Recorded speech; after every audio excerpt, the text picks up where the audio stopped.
சங்கீதம் 101 அதிகாரம். இரக்கத்தையும் நியாயத்தையும் குறித்து பாடுவேன். கர்த்தாவே, உம்மை கீர்த்தனம் பண்ணுவேன். உத்தமமான வழியிலே விவேகமாய் நடப்பேன். எப்பொழுது என்னிடத்தில் வருவீர்? என் வீட்டிலே உத்தம இருதயத்தோடு நடந்து கொள்ளுவேன். தீங்கான காரியத்தை என் கண்முன் வைக்க மாட்டேன். வழி விலகுகிறவர்களின் செய்கையை வெறுக்கிறேன். அது என்னை பற்றாது. மாறுபாடான இருதயம் என்னை விட்டு அகல வேண்டும். பொல்லாதவனை அறிய மாட்டேன். பிறனை இரகசியமாய் அவதூறு பண்ணுகிறவனை சங்கரிப்பேன். மேட்டிமை கண்ணனையும் பெருநெஞ்சுள்ளவனையும் பொறுக்க மாட்டேன். தேசத்தில் உண்மையானவர்கள் என்னோடே வாசம் பண்ணும்படி என் கண்கள் அவர்கள் மேல் நோக்கமாயிருக்கும். உத்தமமான வழியில் நடக்கிறவன் என்னை சேவிப்பான். கபடு செய்கிறவன் என் வீட்டுக்குள் இருப்பதில்லை. பொய் சொல்லுகிறவன் என் கண்முன் நிலைப்பதில்லை. அக்கிரமக்காரர் ஒருவரும் கர்த்தருடைய நகரத்தில் இராதபடி வேர் அறுப்புண்டு போக தேசத்தில் உள்ள அக்கிரமக்காரர் யாவரையும் அதிகாலமே சங்கரிப்பேன். சங்கீதம் 102 அதிகாரம். கர்த்தாவே, என் விண்ணப்பத்தை கேளும். என் கூப்பிடுதல் உம்மிடத்தில் சேர்வதாக. என் ஆபத்து நாளிலே உமது முகத்தை எனக்கு மறையாதேயும். உமது செவியை என்னிடத்தில் சாயும். நான் கூப்பிடுகிற நாளிலே எனக்கு தீவிரமாய் உத்தரவருள் செய்யும். என் நாட்கள் பகையைப் போல் ஒழிந்தது. என் எலும்புகள் ஒரு கொள்ளியைப் போல் எரியுண்டது. என் இருதயம் புல்லைப் போல் வெட்டுண்டு உலர்ந்தது. என் போஜனத்தை புசிக்க மறந்தேன். என் பெருமூச்சின் சத்தத்தினால் என் எலும்புகள் என் மாம்சத்தோடு ஒட்டி கொள்கிறது.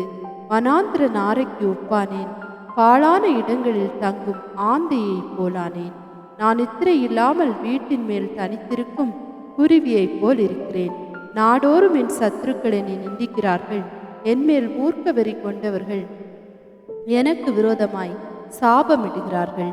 நீர் என்னை உயர தூக்கி தாழ தள்ளினீர். உமது சினத்திற்கும் கடும் கோபத்திற்கும் உள்ளானேன். ஆதலால் நான் சாம்பலை அப்பமாக புசித்து என் பானங்களை கண்ணீரோடே கலக்கிறேன். என் நாட்கள் சாய்ந்து போகிற நிழலை போல் இருக்கிறது. புல்லை போல் உலர்ந்து போகிறேன். கர்த்தராகிய நீரோ என்றென்றைக்கும் இருக்கிறீர். உம்முடைய பேர் பிரஸ்தாபம் தலைமுறை தலைமுறையாக நிற்கும். தேவரீர் எழுந்தருளி சீயோனுக்கு இறங்குவீர். அதற்கு தயை செய்யும் காலமும் அதற்காக குறித்த நேரமும் வந்தது. உம்முடைய ஊழியக்காரர் அதன் கல்லுகள் மேல் வாஞ்சை வைத்து அதன் மண்ணுக்கு பரிதபிக்கிறார்கள். கர்த்தர் சீயோனை கட்டி தமது மகிமையில் வெளிப்படுவார்.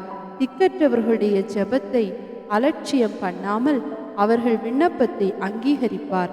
அப்பொழுது ஜாதிகள் கர்த்தருடைய நாமத்துக்கும் பூமியில் உள்ள ராஜாக்கள் எல்லாரும் உம்முடைய மகிமைக்கும் பயப்படுவார்கள். பின் சந்ததிக்காக இது எழுதப்படும். சிருஷ்டிக்கப்படும் ஜனம் கர்த்தரை துதிக்கும். கர்த்தர் கட்டுண்டவர்களின் பெருமூச்சை கேட்கவும் கொலைக்கு நியமிக்கப்பட்டவர்களை விடுதலையாக்கவும் தம்முடைய உயர்ந்த பரிசுத்த ஸ்தலத்திலிருந்து பார்த்து வானங்களில் இருந்து பூமியின் மேல் கண்ணோக்கமானார்.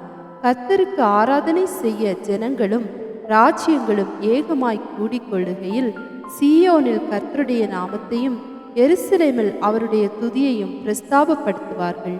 வழியிலே என் பலனை அவர் ஒடுக்கி என் நாட்களை குறுக பண்ணினார். அப்பொழுது நான், என் தேவனே, பாதி வயதில் என்னை எடுத்துக்கொள்ளாதேயும். உம்முடைய வருஷங்கள் தலைமுறை தலைமுறையாக இருக்கும். நீர் ஆதியிலே பூமியை அஸ்திபாரப்படுத்தினீர். வானங்கள் உம்முடைய கரத்தின் கிரியையாயிருக்கிறது. அவைகள் அழிந்து போம், நீரோ நிலைத்திருப்பீர். அவைகளெல்லாம் வஸ்திரம் போல் பழமையாய்ப்போம். அவைகளை ஒரு சால்வையைப் போல் மாற்றுவீர். அப்பொழுது மாறிப்போம். நீரோ மாறாதவராயிருக்கிறீர். உமது ஆண்டுகள் முடிந்து போவதில்லை. உமது அடியாரின் பிள்ளைகள் தாபரித்திருப்பார்கள். அவர்கள் சந்ததி உமக்கு முன்பாக நிலை பெற்றிருக்கும் என்று சொன்னேன். சங்கீதம் 102 அதிகாரம். என் ஆத்துமாவே கர்த்தரை ஸ்தோத்திரி. என் முழு உள்ளேயுமே அவருடைய பரிசுத்த நாமத்தை ஸ்தோத்திரி. என் ஆத்துமாவே கர்த்தரை ஸ்தோத்திரி. அவர் செய்த சகல உபகாரங்களையும் மறவாதே. அவர் உன் அக்கிரமங்களை எல்லாம் மன்னித்து உன் நோய்களை எல்லாம் குணமாக்கி உன் பிராணனை அழிவுக்கு விலக்கி மீட்டு உன்னை கிருபையினாலும் இரக்கங்களினாலும் முடிசூட்டி நன்மையினால் உன் வாயை திருப்தியாக்குகிறார். கழுகுக்கு சமானமாய் உன் வயது திரும்ப வால வயது போலாகிறது. ஒடுக்கப்படுகிற யாவருக்கும் கர்த்தர் நீதியையும் நியாயத்தையும் செய்கிறார். அவர் தமது வழிகளை மோசேக்கும் தமது கிரியைகளை இஸ்ரவேல் புத்திரருக்கும் தெரிய பண்ணுகிறார். கர்த்தர் இரக்கமும் உருக்கமும் நீடிய சாந்தமும் மிகுந்த கிருபையும் உள்ளவர். அவர் எப்பொழுதும் கடிந்து கொள்ளார், என்றைக்கும் கோபம் கொண்டிரார். அவர் நம்முடைய பாவங்களுக்கு தக்கதாக நமக்கு செய்யாமலும் நம்முடைய அக்கிரமங்களுக்கு தக்கதாக நமக்கு சரி கட்டாமலும் இருக்கிறார். பூமிக்கு வானம் எவ்வளவு உயரமாய் இருக்கிறதோ அவருக்கு பயப்படுகிறவர்கள் மேல் அவருடைய கிருபையும் அவ்வளவு பெரிதாய் இருக்கிறது. மேற்குக்கும் கிழக்குக்கும் எவ்வளவு தூரமோ அவ்வளவு தூரமாய் அவர் நம்முடைய பாவங்களை நம்மை விட்டு விலக்கினார். தகப்பன் தன் பிள்ளைகளுக்கு இறங்குகிறது போல கர்த்தர் தமக்கு பயந்தவர்களுக்கு இறங்குகிறார். நம்முடைய உருவம் இன்னதென்று அவர் அறிவார். நாம் மண்ணென்று நினைவு கூறுகிறார். மனுஷனுடைய நாட்கள் புல்லுக்கு ஒப்பாயிருக்கிறது. வெளியின் புஷ்பத்தை போல் பூக்கிறான். காற்று அதன் மேல் வீசின உடனே அது இல்லாமற் போயிற்று. அது இருந்த இடமும் இனி அதை அறியாது. கர்த்தருடைய கிருபையோ அவருக்கு பயந்தவர்கள் மேலும் அவருடைய நீதி அவர்கள் பிள்ளைகளுடைய பிள்ளைகள் மேலும் அனாதியாய் என்றென்றைக்கும் உள்ளது. அவருடைய உடன்படிக்கையை கைக்கொண்டு அவருடைய கட்டளைகளின்படி செய்ய நினைக்கிறவர்கள் மேலேயே உள்ளது. கர்த்தர் வானங்களில் தமது சிங்காசனத்தை ஸ்தாபித்திருக்கிறார். அவருடைய ராஜரீகம் சர்வத்தையும் ஆளுகிறது. கர்த்தருடைய வார்த்தையை கேட்டு அவருடைய வசனத்தின்படி செய்கிற பலத்த சௌரியவான்கள் ஆகிய அவருடைய தூதர்களே, அவரை ஸ்தோத்தரியுங்கள். கர்த்தருக்கு பிரியமானதை செய்து அவர் பணிவிடைக்காரராய் இருக்கிற அவருடைய சர்வ சேனைகளே, அவரை ஸ்தோத்தரியுங்கள். கர்த்தர் ஆளுகிற எவ்விடங்களிலும் உள்ள அவருடைய சகல கிரியைகளே, அவரை ஸ்தோத்தரியுங்கள். என் ஆத்துமாவே கர்த்தரை ஸ்தோத்தரி. சங்கீதம் 104 அதிகாரம். என் ஆத்துமாவே கர்த்தரை ஸ்தோத்தரி. என் தேவனாகிய கர்த்தாவே, நீர் மிகவும் பெரியவராயிருக்கிறீர். மகிமையையும் மகத்துவத்தையும் அணிந்து கொண்டிருக்கிறீர். ஒளியை வஸ்திரமாக தரித்து வானங்களை திரையைப் போல் விரித்திருக்கிறீர்.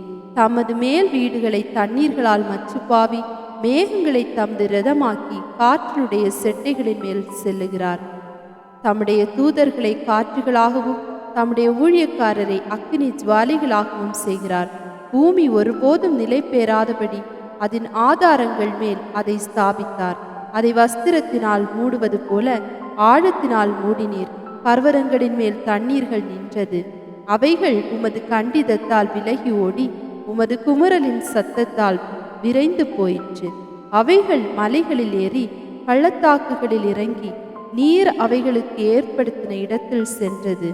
அவைகள் திரும்பவும் வந்து பூமியை மூடிக்கொள்ளாதபடி கடவாதிருக்கும் எல்லையை அவைகளுக்கு ஏற்படுத்தினீர். அவர் பள்ளத்தாக்குகளில் நீரூற்றுகளை வரவிடுகிறார். அவைகள் மலைகள் நடுவே ஓடுகிறது. அவைகள் வெளியின் ஜீவன்களுக்கெல்லாம் தண்ணீர் கொடுக்கும். அங்கே காட்டு கழுதைகள் தங்கள் தாகத்தை தீர்த்து கொள்ளும். அவைகளின் ஓரமாய் ஆகாயத்து பறவைகள் சஞ்சரித்து கிளைகள் மேலிருந்து பாடும். தம்முடைய மேல் வீடுகளிலிருந்து பர்வதங்களுக்கு தண்ணீர் இறைக்கிறார். உமது கிரியைகளின் பலனாலே பூமி திருப்தியாயிருக்கிறது. பூமியிலிருந்து ஆகாரம் உண்டாகும்படி அவர் மிருகங்களுக்கு புல்லையும் மனுஷருக்கு உபயோகமான பயிர் வகைகளையும் உழைப்பிக்கிறார். மனுஷனுடைய இருதயத்தை மகிழ்ச்சியாக்கும் திராட்சரசத்தையும் அவனுக்கு முகக்கலையை உண்டு பண்ணும் எண்ணெயையும் மனுஷனுடைய இருதயத்தை ஆதரிக்கும் ஆகாரத்தையும் விளைவிக்கிறார். கர்த்தருடைய விருட்சங்களும் அவர் நாட்டின லீபனோனின் கேதுருக்களும் சாரத்தினால் நிறைந்திருக்கும். அங்கே குருவிகள் கூடு கட்டும். தேவதாரு விருட்சங்கள் கொக்குகளின் குடியிருப்பு. உயர்ந்த பர்வதங்கள் வரையாடுகளுக்கும் கண்மலைகள் குடிமுசல்களுக்கும் அடைக்கலம். சந்திரனை கால குறிப்புகளுக்காக படைத்தார். சூரியன் தன் அஸ்தமனத்தை அறியும். நீர் இருளை கட்டளையிடுகிறீர். ராக்காலம் ஆகும். அதிலே சகல காட்டு ஜீவன்களும் நடமாடும். பாலசிங்கங்கள் இறைக்காக கர்ச்சித்து தேவனால் தங்களுக்கு ஆகாரம் கிடைக்கும்படி தேடும்.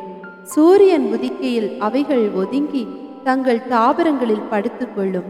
அப்பொழுது மனுஷன் சாயங்காலம் மட்டும் தன் வேலைக்கும் தன் பண்ணைக்கும் புறப்படுகிறான். கர்த்தாவே, உமது கிரியைகள் எவ்வளவு திரளாயிருக்கிறது! அவைகளை எல்லாம் ஞானமாய் படைத்தீர். பூமி உம்முடைய பொருட்களினால் நிறைந்திருக்கிறது. பெரிதும் விஸ்தாரமுமான இந்த சமுத்திரமும் அப்படியே நிறைந்திருக்கிறது. அதிலே சஞ்சரிக்கும் சிறியவைகளும் பெரியவைகளுமான எண்ணிறந்த ஜீவன்கள் உண்டு. அதிலே கப்பல்கள் ஓடும். அதிலே விளையாடும்படி நீர் உண்டாக்கின திமிங்கலங்களும் உண்டு. ஏற்ற வேளையில் ஆகாரத்தை தருவீர் என்று அவைகளெல்லாம் உம்மை நோக்கி காத்திருக்கும். நீர் கொடுக்க அவைகள் வாங்கிக் கொள்ளும். நீர் உம்முடைய கையை திறக்க அவைகள் நன்மையால் திருப்தியாகும். நீர் உமது முகத்தை மறைக்க திகைக்கும். நீர் அவைகளின் சுவாசத்தை வாங்கிக் கொள்ள அவைகள் மாண்டு தங்கள் மண்ணுக்கு திரும்பும். நீர் உம்முடைய ஆவியை அனுப்பும்போது அவைகள் சிருஷ்டிக்கப்படும். நீர் பூமியின் ரூபத்தையும் புதிதாக்குகிறீர். கர்த்தருடைய மகிமை என்றென்றைக்கும் விளங்கும். கர்த்தர் தம்முடைய கிரியைகளிலே மகிழுவார். அவர் பூமியை நோக்கி பார்க்க அது அதிரும். அவர் பர்வதங்களை தொட அவைகள் புகையும். நான் உயிரோடு இருக்கும் மட்டும் என் கர்த்தரை பாடுவேன். நான் உள்ளளவும் என் தேவனை கீர்த்தனம் பண்ணுவேன். நான் அவரை தியானிக்கும் தியானம் இனிதாயிருக்கும். நான் கர்த்தருக்குள் மகிழுவேன். பாவிகள் பூமியிலிருந்து நிர்மூலமாகி துன்மார்க்கர் இனி இராமற் போவார்கள். என் ஆத்துமாவே கர்த்தரை ஸ்தோத்திரி. அல்லேலுயா. சங்கீதம் 105 அதிகாரம். கர்த்தரை துதித்து அவருடைய நாமத்தை பிரஸ்தாபமாக்குங்கள். அவருடைய செய்கைகளை ஜனங்களுக்குள்ளே பிரசித்தப்படுத்துங்கள். அவரை பாடி அவரை கீர்த்தனம் பண்ணுங்கள். அவருடைய அதிசயங்களை எல்லாம் தியானித்து பேசுங்கள். அவருடைய பரிசுத்த நாமத்தை குறித்து மேன்மை பாராட்டுங்கள். கர்த்தரை தேடுகிறவர்களின் இருதயம் மகிழ்வதாக. கர்த்தரையும் அவர் வல்லமையையும் நாடுங்கள். அவர் சமூகத்தை நித்தமும் தேடுங்கள். அவருடைய தாசனாகிய ஆபிரகாமின் சந்ததியே, அவரால் தெரிந்து கொள்ளப்பட்டவர்களாகிய யாக்கோபின் புத்திரரே, அவர் செய்த அதிசயங்களையும் அவருடைய அற்புதங்களையும் அவர் வாக்கின் நியாய தீர்ப்புகளையும் நினைவு கூறுங்கள். அவரே நம்முடைய தேவனாகிய கர்த்தர். அவருடைய நியாய தீர்ப்புகள் பூமி எங்கும் விளங்கும். 1000 தலைமுறைக்கென்று அவர் கட்டளையிட்ட வாக்கையும் ஆபிரகாமோடே அவர் பண்ணின உடன்படிக்கையையும் அவர் ஈசாக்கு கிட்ட ஆணையையும் என்றென்றைக்கும் நினைத்திருக்கிறார். அதை யாக்கோபுக்கு பிரமாணமாகவும் இஸ்ரவேலுக்கு நித்திய உடன்படிக்கையாகவும் உறுதிப்படுத்தி, உங்கள் சுதந்திர பாகமான கானான் தேசத்தை உனக்கு தருவேன் என்றார். அக்காலத்தில் அவர்கள் கொஞ்ச தொகைக்குட்பட்ட சொற்ப ஜனங்களும் பரதேசிகளுமாயிருந்தார்கள். அவர்கள் ஒரு ஜனத்தை விட்டு மறு ஜனத்தண்டைக்கும் ஒரு ராஜ்யத்தை விட்டு மறுதேசத்தார் அண்டைக்கும் போனார்கள். அவர்களை ஒடுக்கும்படி ஒருவருக்கும் இடம் கொடாமல் அவர்கள் நிமித்தம் ராஜாக்களை கடிந்து கொண்டு, நான் அபிஷேகம் பண்ணினவர்களை நீங்கள் தொடாமலும் என்னுடைய தீர்க்கதரிசிகளுக்கு தீங்கு செய்யாமலும் இருங்கள் என்றார். அவர் தேசத்திலே பஞ்சத்தை வருவித்து ஆகாரம் என்னும் ஆதரவு கோலை முற்றிலும் முறித்தார். அவர்களுக்கு முன்னாலே ஒரு புருஷனை அனுப்பினார். யோசேப்பு சிறையாக விற்கப்பட்டான். அவன் கால்களை விலங்கு போட்டு ஒடுக்கினார்கள். அவன் பிராணன் இரும்பில் அடைப்பட்டிருந்தது. கர்த்தர் சொன்ன வார்த்தை நிறைவேறும் அளவும் அவருடைய வசனம் அவனை புடமிட்டது. ராஜா ஆள் அனுப்பி அவனை கட்டவிழ்க்க சொன்னான். ஜனங்களின் அதிபதி அவனை விடுதலை பண்ணினான். தன் பிரபுக்களை அவன் மனதின்படி கட்டவும் தன் மூப்பர்களை ஞானிகளாக்கவும் அவனை தன் வீட்டுக்கு ஆண்டவனும் தன் ஆஸ்திக்கெல்லாம் அதிபதியுமாக்கினான். அப்பொழுது இஸ்ரவேல் எகிப்திற்கு வந்தான். யாக்கோபு காமின் தேசத்தில் பரதேசியாயிருந்தான். அவர் தம்முடைய ஜனங்களை மிகவும் பலுக பண்ணி அவர்களுடைய சத்துருக்களை பார்க்கிலும் அவர்களை பலவான்களாக்கினார். தம்முடைய ஜனங்களை பகைக்கவும் தம்முடைய ஊழியக்காரரை வஞ்சனையாய் நடத்தவும் அவர்களுடைய இருதயத்தை மாற்றினார். தம்முடைய தாசனாகிய மோசேயையும் தாம் தெரிந்து கொண்ட ஆரோனையும் அனுப்பினார். இவர்கள் அவர்களுக்குள் அவருடைய அடையாளங்களையும் காமின் தேசத்திலே அற்புதங்களையும் செய்தார்கள். அவர் இருளை அனுப்பி அந்தகாரத்தை உண்டாக்கினார். அவருடைய வார்த்தைகளை எதிர்ப்பாரில்லை. அவருடைய தண்ணீர்களை இரத்தமாக மாற்றி அவர்களுடைய மச்சங்களை சாக பண்ணினார். அவர்களுடைய தேசம் தவளைகளை திரளாய் பிறப்பித்தது. அவர்களுடைய ராஜாக்களின் அறை வீடுகளிலும் அவைகள் வந்தது. அவர் கட்டளையிட அவர்களுடைய எல்லைகளில் எங்கும் வண்டுகளும் பேன்களும் வந்தது. அவர்களுடைய மலைகளை கல்மழையாக்கி அவர்களுடைய தேசத்திலே ஜுவாலிக்கிற அக்கினியை வரப்பண்ணினார். அவர்களுடைய திராட்சை செடிகளையும் அத்தி மரங்களையும் அழித்து அவர்களுடைய எல்லைகளில் உள்ள மரங்களையும் முறித்தார். அவர் கட்டளையிட எண்ணி முடியாத வெட்டுக்கிளிகளும் பச்சை புழுக்களும் வந்து அவர்களுடைய தேசத்திலுள்ள சகல பூண்டுகளையும் அரித்து அவர்களுடைய நிலத்தின் கனியை தின்று போட்டது. அவர்களுடைய தேசத்திலே தலைச்சன்கள் அனைத்தையும் அவர்களுடைய பலனில் முதற்பலனான யாவரையும் சங்கரித்தார். அப்பொழுது அவர்களை வெள்ளியோடும் பொன்னோடும் புறப்பட பண்ணினார்.